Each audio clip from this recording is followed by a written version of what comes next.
ہم تاریخ کے کمزور دور میں بھی دیکھتے ہیں جب سلطنت عثمانیہ کا کمزور خلیفہ سلطان عبد الحمید تمام سفیروں کو بلا کر کے انہیں کہتا ہے کہ مجھے یہ اطلاع ملی ہے کہ تمہارے ملک میں ایک ایسی فلم کی نمائش ہونے والی ہے جس میں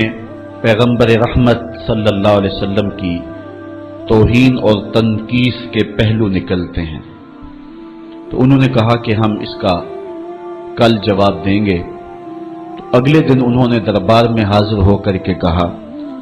کہ اس فلم کے لیے ٹکٹیں تقسیم ہو چکی ہیں اور اس کو روکنا ممکن نہیں ہے۔ تو سلطان عبد الحمید اپنے ہاتھ میں تلوار پکڑتا ہے اور پھر اپنی کرسی سے اٹھ کے کھڑا ہو جاتا ہے، کہتا ہے تم کر کے دیکھو، یہ تلوار پھر تمہارا فیصلہ کرے گی۔ اور پھر وہ فلم ریلیز نہیں ہو سکی تھی۔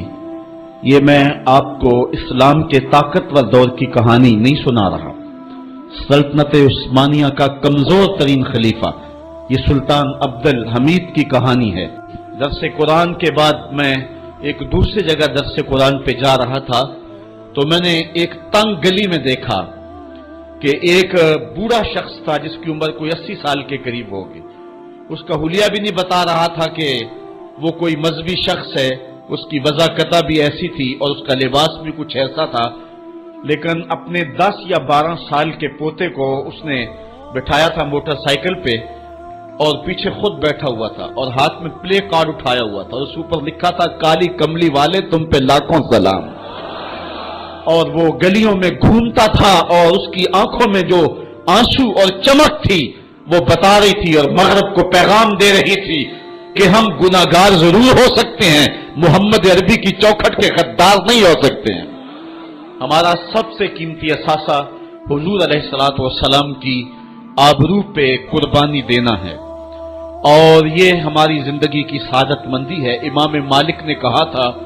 کہ 2 ہی چیزیں ہیں دنیا کے اوپر، یا عاشقان رسول زندہ رہیں یا گستاخان رسول زندہ رہیں، دونوں ایک ساتھ زندہ نہیں رہ سکتے ہیں۔ اور اب وہ وقت آ گیا ہے کہ ہم پوری قوت کے ساتھ کھڑے ہو کر کے اس بات کا اعلان کریں اور پوری امت سیسا پلائی ہوئی دیوار بن جائے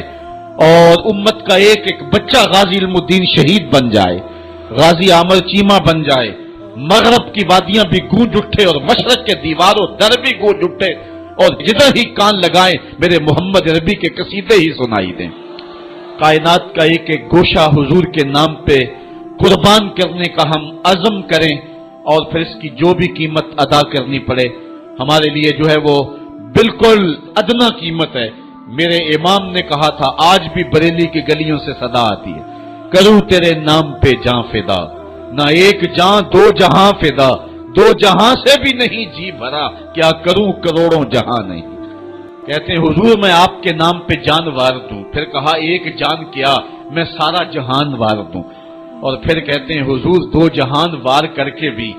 دل نہیں بھرا ہے، آپ کی چوکھٹ اتنی اونچی ہے کروڑوں جہان بھی ہوتے تو آپ کے نام پہ نچھاور کر دیے جاتے۔ تو حضور علیہ السلام کی آبرو، حضور علیہ السلام کی عزت اور حضور کی ناموس کا پہرا یہ اہل ایمان کی زندگی ہے اور ان کی زندگی کا ترہ ہے اور ان کی زندگی کا شیوا اور دستور ہے۔ کتاب رحمت کا مضمون دیکھیے، آج آپ کو کئی لوگ بزدلی کی تبلیغ کرتے دکھائی دیں گے، مختلف چینلوں پہ بیٹھے ہوئے کمزور باتیں کرنے والے بھی آپ کو دکھائی دیں گے، کسی کی بات پہ کان نہ دھریں۔ آئیے دیکھیے قرآن کیا کہتا ہے، ان الذین یؤذون اللہ ورسولہ لعنہم اللہ فی الدنیا والآخرہ، وہ لوگ جو اللہ اس کے رسول کو اذیت دیتے ہیں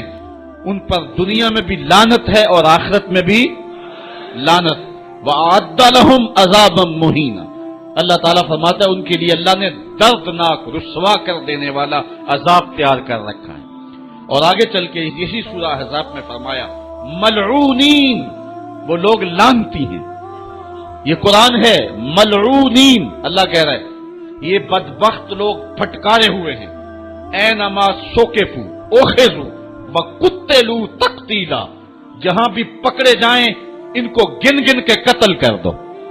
ابن خطل نامی ایک بدبخت تھا جو حضور کی توہین کیا کرتا تھا، آقا کریم علیہ السلام جب مکے سے ہجرت کر کے مدینہ تشریف لائے، مدینے سے پھر دوبارہ مکے میں جب حضور جلوہ فراز ہوئے اور فتح مکہ کا روشن واقعہ ہمارے سامنے ہے، تاریخ آپ پڑھیں، اس وقت حضور علیہ السلام نے حکم دے دیا تھا کہ جو معافی مانگے اسے معاف کر دو، جو دروازے بند کر لے اسے معاف کر دو، جو امن مانگے اسے امان دے دو، جو ہتھیار پھینک دے اسے امن دے دو، جو معذرت کرے اس کی معذرت قبول کر لو۔ لیکن کچھ بدبخت گستاخان رسول کے بارے میں فرمایا یہ جہاں بھی ملے ان کے ٹکڑے کر دو۔ ان میں سے ایک بدبخت ابن خطل تھا، اس کی دو لونڈیاں تھیں، یہ دونوں گا گا کے تنقید کرتی تھی حضور کی اور یہ شعر لکھتا تھا۔ ابن خطل جب حضور علیہ السلام کے لشکر کو مکے میں آتا ہوا دیکھتا ہے تو اپنی جان بچانے کے لیے کعبے کے پردے کے اندر چھپ گیا۔ اہل ایمان جب طواف کر رہے تھے تو کعبے کے پردے کے اندر چھپی ہوئی کوئی چیز دیکھی، انہوں نے ٹٹولا دیکھا تو ابن خطل تھا، پناہ تو اس نے کعبۃ اللہ کی دیوار اور پردے کے درمیان لی، لیکن حضور نے تو کہا تھا جو ابو سفیان کے گھر میں چلا جائے اسے بھی امن دے دو۔ حرم تو امن کا مرکز ہے ہی ہے، جو ابو سفیان کے گھر چلا جائے اسے بھی امن دے دو، اور یہ کعبہ کی دیوار کے ساتھ چمٹا ہوا تھا اور کعبے کے پردے کے اندر چھپا ہوا تھا۔ صحابہ نے عرض کی حضور ابن خطل یہاں چھپا ہوا ہے، فرمایا اس کو یہیں سے نکال کے قتل کر دو۔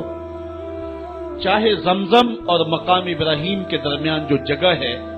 یہاں ابن خطل کو قتل کر دیا گیا، اس ناپاک کے گندے خون سے حرم کی زمین کو پاک رکھا جاتا اور اس کو حرم سے باہر نکال کر کے قتل کر دیا جاتا۔ یہی قتل کرنے کا حکم دیا، کیوں؟ زمانے کو بتلانا مقصود تھا کہ حضور کا گستاخ چند سانسیں بھی زندہ۔ اچھا یہ بات میں بتاؤں کہ حضور علیہ السلام کے گستاخوں کے ساتھ نپٹنا یہ ہر شخص کے بس کا روگ بھی نہیں، یہ ڈیوٹی بھی رب کی طرف سے ہوتی ہے،